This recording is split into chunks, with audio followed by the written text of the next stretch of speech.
Hi friends, அஸ்ஸலாமு அலைக்கும். Welcome to my channel. இன்றைக்கி நம்ம சேனலில் ஒரு டேஸ்டியான ஸ்நாக்ஸ் பற்றி பார்க்க போகிறோம். ஓட்டு மாவு எப்படி பண்ணலான்னு பார்க்கலாம் வாங்க.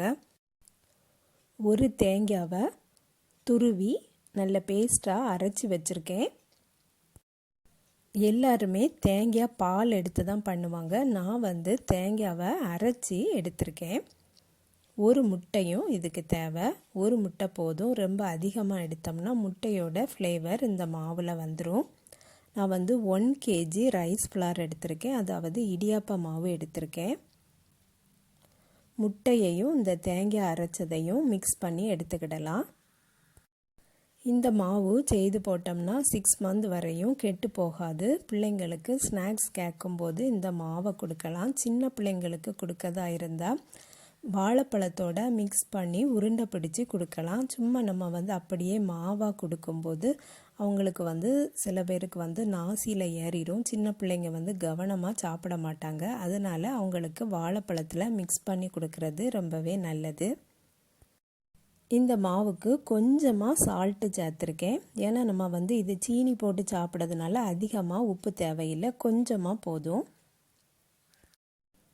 நம்ம ரெடி பண்ணி வச்சுருக்க இந்த மிக்ஸை மாவில் கொஞ்சம் கொஞ்சமாக போட்டு புட்டுக்கு மாவு மிக்ஸ் பண்ணுறது போல் மிக்ஸ் பண்ணி எடுக்கலாம். கொஞ்சம் பொறுமையாக தான் இதை செய்யணும். சில பேர் இந்த 1 kg மாவுக்கு 2 தேங்காய் கூட ஆட் பண்ணுவாங்க. நான் ஒரு தேங்காய் தான் போட்டிருக்கேன்.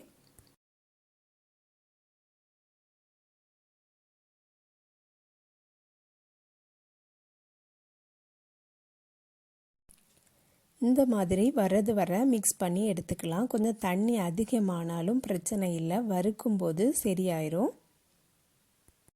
மாவு ரொம்ப உருண்டையாக இருந்ததுன்னா ஜல்லடையில் போட்டு தேய்ச்சி எடுத்துக்கிடலாம்.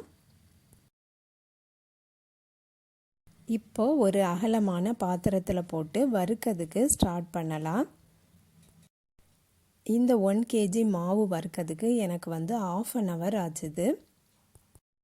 இந்த மாவை கைவிடாமல் வறுக்கணும்.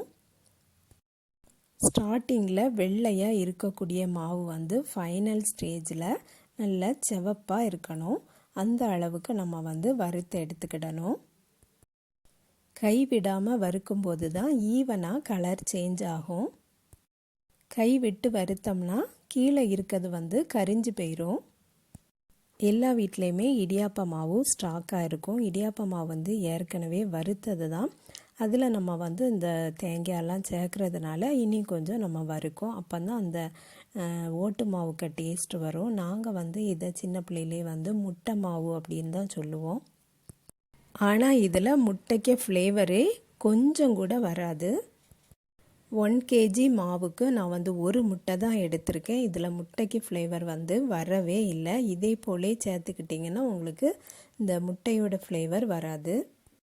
சில ஊரில் இதை சீனி மாவு அப்படின்னும் சொல்லுவாங்க. இந்த மாவை சாப்பிட்றதுனால நமக்கு ரொம்ப நேரம் பசி எடுக்காது.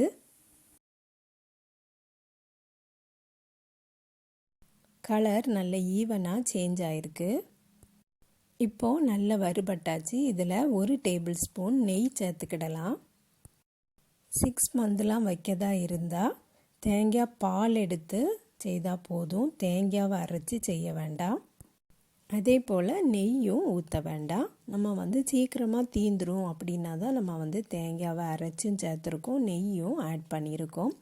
நெய்யில் கேஷ்யூவை வறுத்தும் சேர்த்துக்கிடலாம். ரொம்ப டேஸ்ட்டாக இருக்கும் சாப்பிடும்போது. இப்போ அடுப்பை ஆஃப் பண்ணியாச்சு. அடுப்பை ஆஃப் பண்ணதுக்கப்புறமா சீனி சேர்த்துக்கிடலாம். குறைவா சேர்த்துக்கிட்டால் போதும். நம்ம சாப்பிடும்போது தேவைப்பட்டால் கொஞ்சம் அதிகமாக சீனி சேர்த்துக்கிடலாம். அவ்வளோதான் ஃப்ரெண்ட்ஸ், டேஸ்டியான ஓட்டு மாவு ரெடி ஆகிட்டு. நீங்களும் ட்ரை பண்ணி பாருங்கள் ஃப்ரெண்ட்ஸ். இந்த வீடியோ பிடிச்சிருந்துன்னா லைக் பண்ணுங்கள், ஷேர் பண்ணுங்கள். நம்ம சேனலை இது வரைக்கும் சப்ஸ்கிரைப் பண்ணலைன்னா சப்ஸ்கிரைப் பண்ணிடுங்க. அஸ்ஸலாமு அலைக்கும்.